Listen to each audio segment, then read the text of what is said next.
a large share of emissions comes from building heating and cooling. That's especially true in a climate like ours here, where we suffer at both ends of the spectrum. And I know that many experts consider energy-saving retrofits to be some of the low-hanging fruit in terms of cost-effective emissions-reducing investment.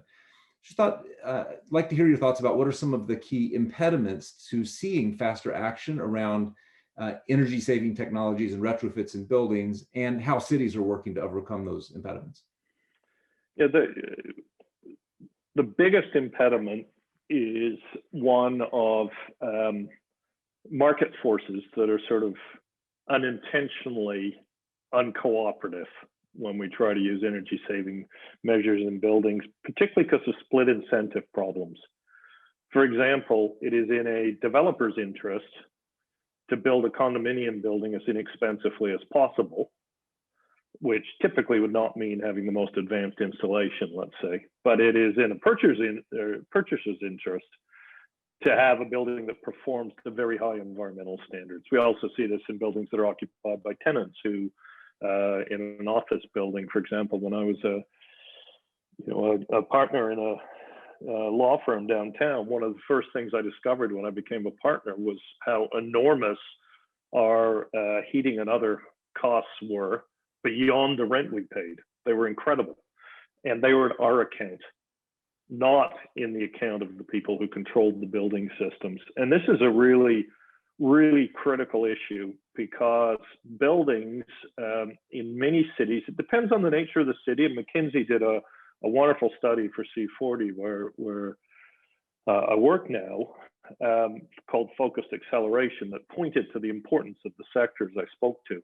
But the building sector in a city that's built up like New York or the core of Toronto, as opposed to a really sprawl-based city like Houston, the building sector is typically far and away the single biggest emitter of greenhouse gases. In New York, it's around 70% now, although it's going down because of measures taken by the city. Toronto, it's around 40% or so, and it's gone down consistently for about 20 years because of measures taken by the city and the private sector and building owners.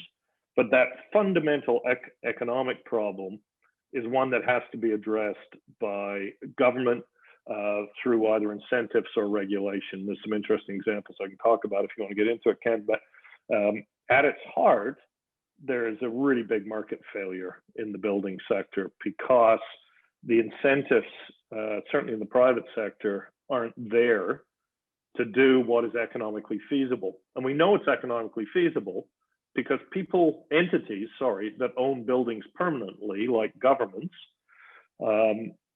actually undertake these measures at scale because they contain significant cost savings over time.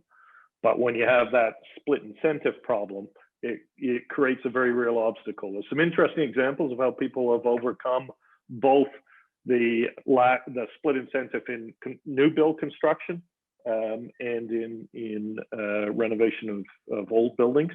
But at its heart, for me, that's the reason why the market doesn't do this automatically.